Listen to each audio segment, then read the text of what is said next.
হরে কৃষ্ণ। কেমন আছেন সবাই? আশা করি সবাই ভালো আছেন, ভালো থাকুন, সুস্থ থাকুন। আমি আজকে আপনাদের কাছে বলবো পাণ্ডবদের বনবাস পার্ট 67, পাণ্ডবদের তীর্থযাত্রা পার্ট 32, পরশুরাম কেন ক্ষত্রিয়দের নিধন করলেন তার পার্ট 3।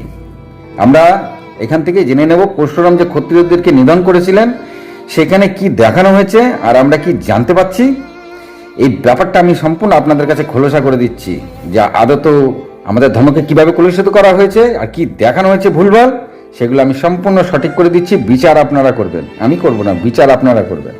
আমাদের এই বেদান্ত পণ্ডিত ছিল, তার নাম ছিল কুমারিল ভট্ট। কুমারিল ভট্ট সম্বন্ধে তো আপনারা অনেকে জানেন। এই কুমারিল ভট্ট কিন্তু বেদান্ত পণ্ডিত ছিলেন।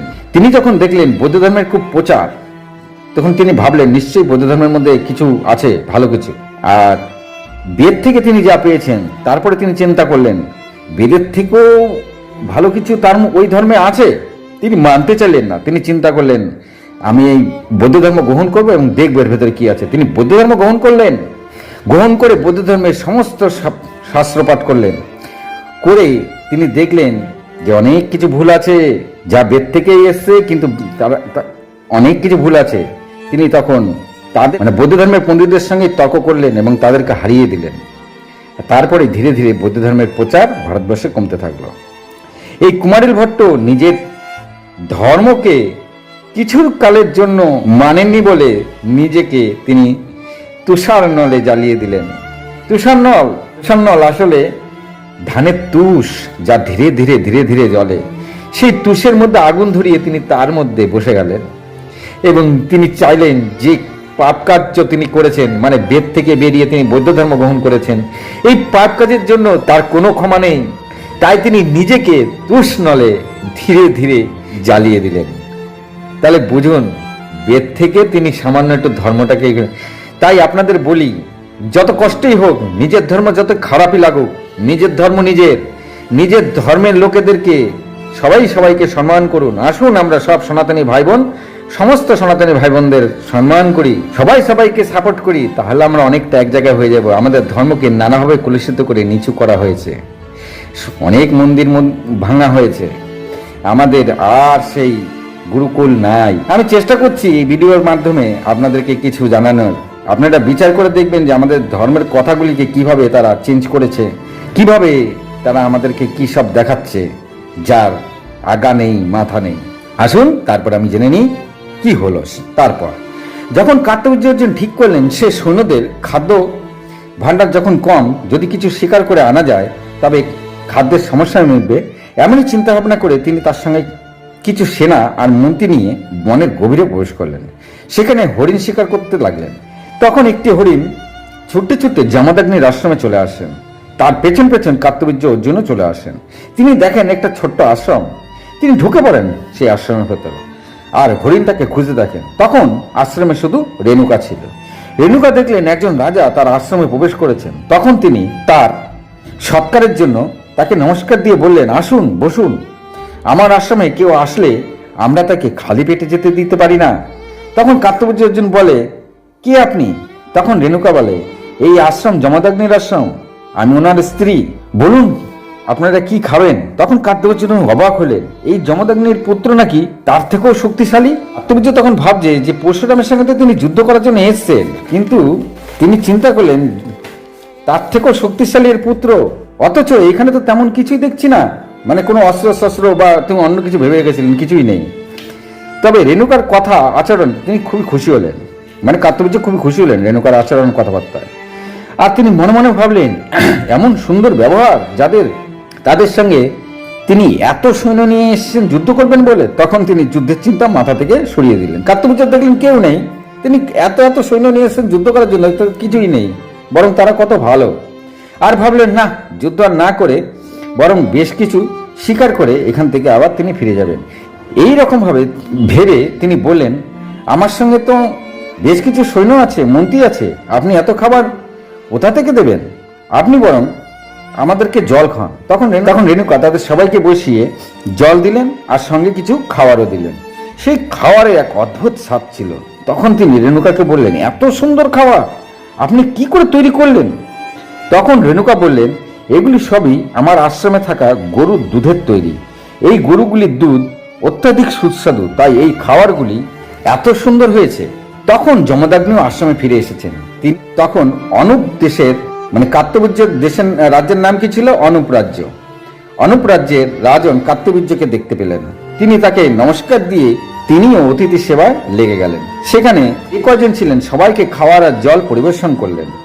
এতে কাত্যবীর্য অর্জুন ভারী খুশি হলেন, আর পরশুরামের সঙ্গে যে যুদ্ধ করতে এসেছেন তা তিনি মন থেকে বাদ দিয়ে দিলেন। রেণুকার মুখে গরুর দুধের স্বাদের কথা শুনে তিনি শেষে বললেন, আমাকে আপনার গরুগুলি দিয়ে দেন, তার পরিবর্তে আমি আপনাকে অন্য অনেক গরু দেব আর অনেক ধনরত্নও দেব। তখন সেখানে ওই যেই হরিণটার পেছন পেছন তারা এসেছিলেন সেই হরিণটাকে কাত্যবীর্য দেখতে পেলেন। তিনি সাথে সাথে তার তীর নিয়ে হরিণটিকে শিকার করলেন। তখন যমদাগ্নি বললেন, এ আপনি কি করছেন রাজন? আশ্রমের ভেতরে হরিণ শিকার করা পাপ। তখন কাত্যবীর্য অর্জুন বললেন, মাফ করবেন, ওই হরিণটিকে মারার জন্যই আমরা আপনার আশ্রমে চলে এসেছিলাম। আপনার সেবা সৎকারে আমি ভীষণ সন্তুষ্ট। আমাকে আপনার গরুগুলি দিয়ে দেন, পরিবর্তে আমি অন্য অনেক গরু আর অনেক ধনরত্ন আপনাকে দিচ্ছি। তা দিয়ে আপনি অনেক গাভী কিনে নিতে পারবেন। এগুলি আমার পছন্দ হয়েছে, আর যা আমার একবার পছন্দ হয় তা আমি যেমন করেই হোক আমার করে নি। কে বলছে? কাত্যবীর্য বলছে যমদাগ্নিকে। তখন যমদাগ্নি বললেন, রাজন, আপনি কি সব বলছেন? আশ্রমের গরু আমি কাউকে দিতে পারি না, আর গাভী আমি কাউকে দিতে পারি না, আর গাভী আমি কিনিও নি। এগুলি আমি দান হিসেবে পেয়েছি। এই দানের জিনিস আমি কারোকে দান বা বিক্রি করতে পারি না। আমি আপনাকে এই গাভী দিতে পারবো না। তখন কাত্যবীর্য অর্জুন বললেন, ও, আমি ভালো ব্যবহার করছি বলে আপনি আমাকে দুর্বল রাজা ভাবছেন। আমি আপনাদের সেবায় সন্তুষ্ট হয়েছি, তাই আপনার মৃত্যুদণ্ড দিচ্ছি না, তবে গরুগুলি আমি নিয়ে গেলাম। এই বলে বলপূর্বক তিনি গাভীগুলিকে বেঁধে নিজের সঙ্গে নিয়ে যেতে থাকলেন। সেই সময় যমদাগ্নি ও রেণুকা তাদের অনেক বাধা দেওয়ার চেষ্টা করলেন, কিন্তু কোনো কিছুতেই তারা গাভীগুলি নিয়ে থেকে তাদের আটকাতে পারলেন না। আর কাত্যবীর্য তাদেরকে মারলেনও না, কিন্তু বাধাপ্রাপ্ত হওয়াতে তিনি সেই রাগে আশ্রমের সব কিছু ভেঙে চুরে তছনছ করে দিয়ে গেলেন। গাছগাছালি যত ছিল সব উপরে আশ্রমের ওপর ফেলে দিলেন। এক কথায় লণ্ডভণ্ড করে দিয়ে চলে গেলেন যেখানে তার সৈন্য শিবির করেছিলেন সেখানে। এইখানে একটা কথা সনাতনী ভাই বোনেদের আমি আপনাদেরকে উদ্দেশ্যে একটা কথা বলে রাখি। আমাদেরকে কি দেখানো হয়েছে? কাত্যবীর্য সব সৈন্যদের যমদাগ্নি খাইয়েছিলেন, এটা ভুল। আর গাভী নন্দিনী নাকি সবাইকে মেরে ফেলেছিলেন, এটাও ভুল। কারণ সব সৈন্যকে রেণুকা খাওয়াননি, আর সেখানে নন্দিনী নামে কোনো গাভীও ছিল না। নন্দিনী গাভী তো ছিল বৈশিষ্ট্যমণি। শেষে কাত্যবীর্য তার বাছুরকে নিয়েও পালিয়ে যায়। এখানে বাছুর নিয়েছিলেন ঠিকই, কিন্তু নন্দিনী নামে কোনো গাভী যমদাগ্নির ছিলই না। নন্দিনী নামে গাভী যার ছিল সে হলো বৈশিষ্ট্যমণি। অথচ আমাদের সনাতন ধর্মকে কলুষিত করা কোনো নন্দিনী নামে গাভী যমদাগ্নির আশ্রমে ছিলই না। স্বীকার করতে ছিলেন ঠিকই কাত্যবীর্য, কিন্তু তার উদ্দেশ্য ছিল পরশুরামের সঙ্গে যুদ্ধ করা, যা তিনি পরে রেণুকা যমদাগ্নির সেবা সৎকারে সন্তুষ্ট হয়ে তাদের না মেরে যুদ্ধের না করার সিদ্ধান্ত নিয়েছিলেন। আর সব সৈন্যদের নয়, সব সৈন্যদের কিন্তু খাওয়ার নেই। কিছু সৈন্য আর মন্ত্রীদের রেণুকা খাবার পরিবেশন করেছিলেন। আর কাত্যবীর্য বড়ই অহংকারী ছিল। তার অহংকার ধাক্কা লাগলো যখন যমদাগ্নি বললেন, দানের গাভী দান করতে নেই। এই গাভীগুলি তিনি দানে পেয়েছেন, তাই তিনি দিতে চান না। এরপরেই তিনি বলপূর্বক গাভীগুলি নিয়ে যান। এটাই হলো আসল তথ্য। আর তিলকে তাল করে দেখানো হয়েছে। আমাদের ধর্মকে কিভাবে যে কলুষিত করেছে, কত দিক দিয়ে কিভাবে কি সব করেছে, সেগুলো আপনারা বিচার করুন। যাই হোক, সে সময় অন্য ভাইরা বনে ফলমূল আর কাঠ সংগ্রহ করতে গেছিলেন। তারা কেউ আশ্রমে ছিল না। আর পরশুরামও ছিল। পরশুরাম ছিল ক্ষত্রিয় যুক্ত ব্রাহ্মণ। তিনি ধ্যান যোগে নানা অস্ত্র তৈরি করতেন, শাস্ত্র পাঠও করতেন। তখন তিনি অস্ত্র তৈরিতে আশ্রমের বাইরে বনের অন্যদিকে ছিলেন। আজকে এই পর্যন্তই। হরে কৃষ্ণ, হরে কৃষ্ণ। ভালো লাগলে লাইক কমেন্ট করুন। নমস্কার। এই পৃথিবীতে সবচেয়ে বেশি পাপ হয় কিসে? পরনিন্দা করলে। তাহলে দেখুন, আমরা কত কিছু, কত লোকের কত পাপ দেখছি, চুরি চামারি ছিনতাই, নানান রকমের পাপ আমরা কিন্তু এই আধুনিক যুগে দেখতে পাচ্ছি। কিন্তু ধর্মে কি বলছে? সবচেয়ে বড় পাপ পরনিন্দা করা।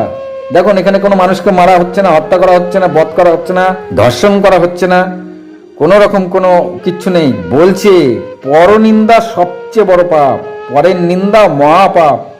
ভালো করে পড়ুন, ভালো করে দেখুন, আসলে সনাতন ধর্মে কি বলছে, একদম অহিংস। কাউকে মারার কথা বলেনি, কাউকে পিটার কথা বলেনি, কাউকে অসম্মান করার কথা বলেনি, সবাইকে সম্মান করতে বলেছে। যে অপমান করছে, যে মারছে আপনাকে বিনা দোষে, তাকেও ক্ষমা করতে বলেছে, দয়া করতে বলেছে, তাকে পরোক্ষে মারতে বলেনি। এটাই আমাদের সনাতন ধর্ম। হরে কৃষ্ণ হরে কৃষ্ণ।